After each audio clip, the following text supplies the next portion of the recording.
नमस्कार, स्वागत है आपका द न्यूज़ लॉन्चर पर। मैं हूं अशोक वानखड़े। लेकर आया हूं आपका अपना कार्यक्रम द एक्स-रे। एक खबर दूर केरला की है, लेकिन पसीना आया चुनाव आयोग में। पसीना आया दिल्ली के उन गलियारों में जहां सत्ता सामंती बनके घूम रही है। क्या हुआ? पहले खबर पे आते हैं, उसके बाद फिर विश्लेषण करते हैं। खबर ये है कि भाजपा के नेता बी गोपाल कृष्णन, जो पार्टी के उपाध्यक्ष हैं, उन्होंने एलडीएफ-यूडीएफ के उन आरोपों पर प्रतिक्रिया व्यक्त की, जिनमें कहा गया था कि पार्टी ने 2024 में त्रिशूर लोकसभा चुनाव जीतने के लिए मतदाताओं की संख्या बढ़ाई है, यानी बाहर से मतदाता लाए हैं। विवाद का ये विषय बन गई। उन्होंने कहा कि चुनाव जीतने के लिए बाहर से भी लोग लाए जाते हैं।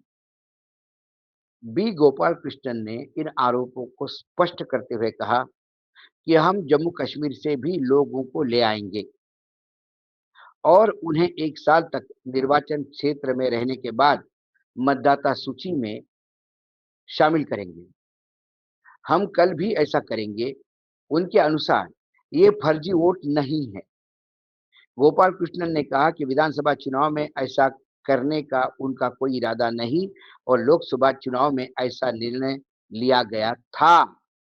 मैं फिर से बताता हूँ, गोपाल कृष्णन ने कहा कि आने वाले विधानसभा चुनाव में ऐसा करने का कोई अभी तो फिलहाल इरादा नहीं है और लोकसभा चुनाव में ऐसा निर्णय लिया गया था। उन्होंने कहा था कि विधानसभा चुनाव के समय इन पर विचार किया जाएगा। मैंने यही कहा, अभी फिलहाल नहीं है, लेकिन विचार किया जाएगा। उन्होंने कहा कि मृत व्यक्ति के नाम पर वोट देना, किसी का 2 बार वोट देना फर्जी वोटिंग कहलाएगा। किसी भी पते की मतदाता सूची में लोगों का नाम जोड़ा जा सकता है। हम जीतने के लिए व्यापक रूप में वोट जोड़ेंगे, इसमें कोई संदेह नहीं।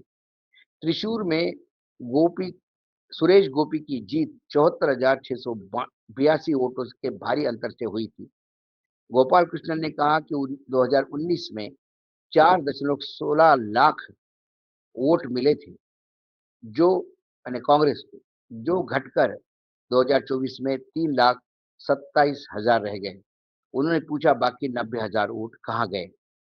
उन्होंने कहा कि भाजपा को हराने के लिए यूडीएफ और एलडीएफ कई जगह पर एक साथ आए हैं।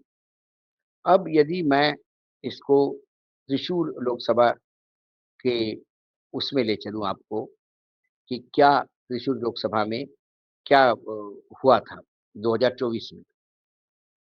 सुरेश गोपी बीजेपी के 4,12,338 मत पाकर चुनाव जीत गए थे। सुनील कुमार सीपीआई के 3,37,652 वोट पाकर हार गए थे, दूसरे नंबर पे थे। मार्जिन वोट 74,686 था और इसमें इलेक्शन का जो टर्नआउट था, वोटिंग परसेंटेज, वो 72.90% था। 10,81,000 मतदाताओं ने मतदान किया। कुल मतदाता वहां पर 14,83,000 है। अब त्रिशूर में ये भी कहा जाता है कि जो एक बार चुनाव जीतता है, अगली बार वो जीतना जरूरी नहीं। ये त्रिशूर लोकसभा की अभी तक की स्थिति है। उसके बाद जो इस बार जो लड़ाई हुई वहां पर, वो सुरेश गोपी बीजेपी के, उनके आगे वीएस सुनील कुमार सीपीआई के और के मुरलीधरन कांग्रेस के। ये तीनों अलग लड़े, इसके लिए भी वोट का बंटवारा हुआ। अब जो हम आते हैं उस बात पे कि क्या कहा गोपाल कृष्णन ने। गोपाल कृष्णन ने कहा कि हम कहीं बाहर से वोट लाएंगे, वोटर को लाएंगे 1 साल के लिए, उनको लाएंगे, उनको 1 साल में मतदाता बनाएंगे और उनका वोट करवाएंगे। यही पैटर्न ममता दीदी भी बता रही थी। कोई 1 साल के लिए आता है, इसका क्या प्रूफ है? यदि मैं दिल्ली से केरल गया और त्रिशूर ने मैंने एक घर पे किराए पे लिया और ये सब एक मिली-जुली साजिश है। तो मुझे एक ₹2000 महीने पे एक रूम किराए पे मिल गया, वो मेरा पता हो गया। 8 दिन में ये सारी एक्सरसाइज़ करके मैं दिल्ली वापस आया और मैं अपना दिल्ली में काम कर रहा हूँ। उस कमरे का किराया मैं 12 महीने दे रहा हूँ और 12 महीने के बाद चुनाव के समय जाके मैं वोट करके फिर वापस आ रहा हूँ। मेरा केरल से कोई लेना-देना नहीं। लेकिन हम ऐसे लोग लेके आते हैं और ये गैर कानूनी नहीं। गोपाल कृष्णन के अनुसार जो मरे हुए नाम पे वोट डालते हैं, वो फर्जी है। गोपाल कृष्णन के नाम पे एक आदमी 2 जगह वोट देता है, वो फर्जी है, बाकी सब जायज़ है। जिंदा लोग मर जाते हैं और उनको वोट का अधिकार ही नहीं रहता। उन्होंने कहा ना कि पिछली बार कांग्रेस के मतदाताओं को मतलब जो विनर को इतना मत था और इस बार विनर जो सेकंड नंबर पे जो आया है उसको इतना मत है, तो 90,000 मत गए कहाँ? वो 90,000 मत हो सकता है कि जीवित व्यक्ति हो, उनको मृत घोषित कर दिया हो, ये भी एक आशंका है। दूसरी बात, जिस राजनीतिक दल के पास अथाह पैसा है, वो राजनीतिक दल हर यदि विधानसभा में 5-10 हज़ार वोट इधर से उधर जोड़ रहे हैं। खासकर अभी बिहार में देखा गया कि जो उत्तर प्रदेश के सट के इलाका है, वहाँ के एक एक विधानसभा कॉन्स्टिट्यूएंसी में बिहार के, यूपी के 3 कॉन्स्टिट्यूएंसी से अलग-अलग जगह से 5,000 मतदाता इधर आ गए, उनको रजिस्टर किया। वो 1 साल से रह रहे हैं, इसका क्या 1 साल वो कहीं जॉब कर रहे थे? 1 साल वो वहीं थे, जो टेलीफ़ोन यूज़ कर रहा था उसका लोकेशन केरल में ही आ रहा था। आरोप तो ये है कि कुछ 30-40 लाख मतदाता जो है, वो एक राज्य से दूसरे राज्य में, चुनावी राज्य में लगातार माइग्रेट करते हैं। क्या ये माइग्रेशन लीगल है? सवाल ये है। उन्होंने कहा कि एक पते पर कितने भी मतदाता होते हैं, कैसे हो सकते हैं? एक पता किसको कहते हैं? पता वो होता है जहाँ आप रहते हो। बैंगलोर में एक कॉन्स्टिट्यूएंसी में मतलब सेंट्रल बैंगलोर की कॉन्स्टिट्यूएंसी महादेवपुरा में, जो राहुल गांधी ने चीज़ें पकड़ी, उसमें 35 नंबर के मकान पे 80 लोग रहते हैं, जबकि वो 1 कमरे का घर है। वहाँ वर्तमान में 2 लोग रह रहे हैं और दोनों मतदाता नहीं है। उस कमरे में 80 लोग बड़े मुश्किल से खड़े हो पाते हैं, तो वो उनका पता कैसा हो सकता है? गलत पते पर नाम रजिस्टर करना, शून्य पते पे नाम रजिस्टर करना, डबल ज़ीरो पे, 3 ज़ीरो पे और कुछ राजस्थान में ऐसी भी चीज़ें आ गई कि जहाँ 5 ज़ीरो के एड्रेस है। क्या ये आपका पता हो सकते हैं क्या? और यदि मतदान के समय ही ये सब सारी चीज़ें जायज़ है, तो क्या फिर वो भारतीय नागरिकता के लिए भी आप उसको जायज़ समझेंगे? फिर तो कोई भी विदेशी नागरिक यहाँ आएगा, अपना पता 0 नंबर पे बता देगा और नागरिक हो जाएगा।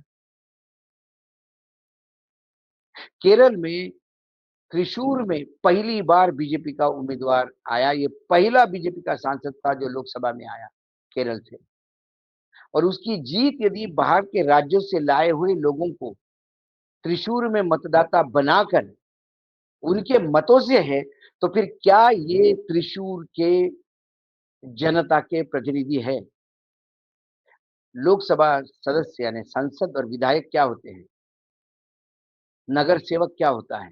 वो एक वार्ड के लोगों का रिप्रेजेंटेटिव होता है, वार्ड के लोगों का। दूसरे वार्ड से चुनाव के लिए लाए गए लोगों का कैसा प्रतिनिधि हो सकता है? सवाल वो है। इतना बड़ा फर्जीवाड़ा और उसको जायज़ करने का प्रयास बीजेपी कर रही है। दरअसल ये एक आपको ट्रेंड अब और देखने को मिलेगा, धीरे-धीरे। करता क्या है भारतीय जनता पार्टी? खासकर 2014 के बाद चाल, चरित्र, चेहरा सब बदल गया है। पहले चोरी करेगा, पकड़ी जाने के बाद मना करेगा और सारे प्रूफ के बाद जब घेर लोगे, तब बोलेगा चोरी थोड़ी है ये तो ऐसे ही करते हैं, ये तो रेगुलर है, लीगल है, कानूनी सही है। वैसा ही अहमदनगर जिले में हुआ।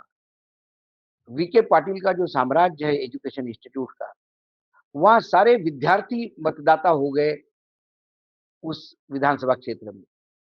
और यदि आपके एजुकेशन इंस्टीट्यूट में 18 से 20,000 स्टूडेंट पढ़ रहे हैं, तो वो 20,000 मतदाता आपके हैं। भले ही वो किसी और प्रदेश से आए हों, किसी और जिले से आए हों, और एकाएक वो सारा मतदान आपको आता है। कॉलेज की बसें आई है, स्कूल की बसें, मतलब कॉलेजेस की बसें आई, बसों से मतदान करके लेके चले गए। पत्रकार ने इंटरव्यू लिया, आप कहाँ के? हम परभणी के। यहाँ कैसा वोट दिया? हम कॉलेज में पढ़ रहे थे, यहाँ पे हमारा भी मतदाता कार्ड बन गया। क्या कॉलेज में दूसरे जिले से पढ़ने के लिए आए हुए लोग उस कॉन्स्टिट्यूएंसी के मतदाता हो सकते हैं? ये जब मैं इस तरह से देखता हूँ तो ये बात अब तय हो गई है कि जितनी चोरी राहुल गांधी ने पकड़ी और जो प्रेस कॉन्फ्रेंस करके 1 घंटे के प्रेजेंटेशन में उन्होंने बताया, अब धीरे-धीरे भाजपा उसको कानूनन जामा पहनाने का प्रयास करेगी। गोपाल कृष्णन का वक्तव्य कि बाहर के मतदाता लाके हम मतदान करवाते हैं और ये जायज़ है, ये इसका बेहतरीन उदाहरण है। आज एक्स-रे में इतना ही। कल फिर आता हूँ किसी विषय के साथ, तब तक के लिए नमस्कार। देखते रहिएगा द न्यूज़ लॉन्चर।